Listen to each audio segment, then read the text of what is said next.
উনি যখন সুইজারল্যান্ডে যাবেন তখন উনি ওই ব্যাগগুলো নেবেন, দেশের মধ্যে উনি 40 টাকা দিয়ে কিনবেন না। এটা আসলে হয় না। যেমন স্ট্র, এটা আপনার কাছে একটা স্ট্র, কিন্তু এটা তো 100 বছরেও পৃথিবী থেকে যাবে না। বাংলাদেশ কিন্তু প্লাস্টিক বর্জ্য অব্যবস্থাপনার দিক থেকে বিশ্বের শীর্ষ 10টা দেশের মধ্যে 1 নম্বর। এরকম সুপার মলে আমি কোনো পাতলা পলিথিন দেখিনি, সব হচ্ছে আপনার কাগজের, কাপড়ের বা জুটের ব্যাগ।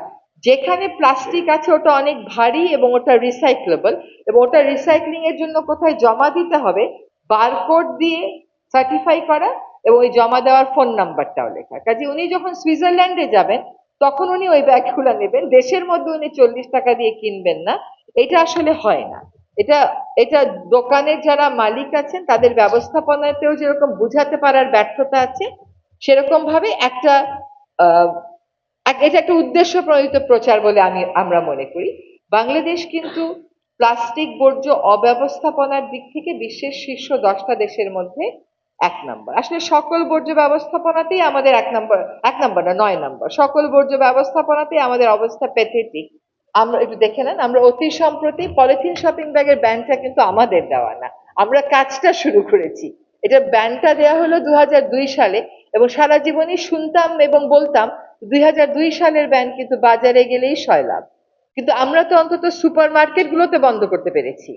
এখন আমরা গ্র্যাজুয়ালি বিকল্পগুলো যখন আমরা নিজেদের থেকে অ্যাভেলেবল করব এবং আমরা জানবো যে এটা সাশ্রয়ী মূল্যে ক্রেতা কিনতে পারে, তারপরে আমরা অল আউট এফর্টে যাব প্রোডাকশনও বন্ধ করতে। আমরা হাইওয়েতে পলিথিন থামানোর চেষ্টা করছি, এবং এটা উনি পলিথিন ছাড়া আর কিছু বলেন না, বলি তো আমি আরো অনেক কিছু বলি, কিন্তু এটা হচ্ছে এমন একটা বিষয় যেটি যদি আমরা করতে পারি তাহলে জাতিগতভাবে আমরা যে একটা রেসপন্সিবল নেশন এটা আমরা এস্টাবলিশ করতে পারবো। যদি আফ্রিকার দেশ তানজানিয়া পারে, যদি আফ্রিকার দেশ রুয়ান্ডা পারে, তাহলে আমরা কেন পারবো না? শুধু এই পলিথিন শপিং ব্যাগ না, আমরা নিষেধাজ্ঞার প্রক্রিয়াটা অন্যান্য সিঙ্গেল ইউজ প্লাস্টিক যেগুলো খুব প্রয়োজনীয় না বা যেগুলোর বিকল্প রেডিলি অ্যাভেলেবল, যেমন স্ট্র, এটা আপনার কাছে একটা স্ট্র, কিন্তু এটা তো 100 বছরেও পৃথিবী থেকে যাবে না। এগুলোর উপর নিষেধাজ্ঞা দিয়েছি, এবং জুন মাসের পর থেকে এগুলো বাজারে আনার উপরে একটা নিষেধাজ্ঞা আরোপ করা হয়েছে। Will gradually phase out. আপনি সচিবালয়ে এখন গেলে দেখবেন একবার ব্যবহার্য প্লাস্টিক অনেক কমেছে, যে কোনো সরকারি অনুষ্ঠানে দেখবেন কমেছে। সরকারের বাইরেও অনেক জায়গায় বেসরকারি পর্যায়ে, এনজিও পর্যায়ে আমি দেখছি যে প্লাস্টিকের পানির বোতলটা আর দিচ্ছে না।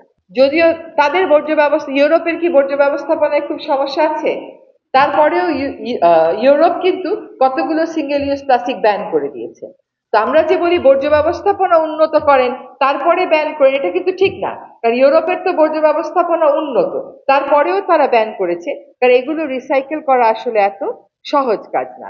আফ্রিকান দেশগুলোও ব্যান করেছে, কারণ তারা জানে অন্য বর্জ্য যাই হোক পচবে, গলবে, নিঃশেষ হবে, এটা তো সেটা হওয়ার কোনো উপায় নেই। যে 3টা আইটেম আমরা নতুন করে প্লাস্টিক ম্যানুফ্যাকচারারদের সাথে কথা বলে জুলাই মাস থেকে নিষিদ্ধ করেছি, জুলাই না ফামিনা, জুলাই মাস থেকে।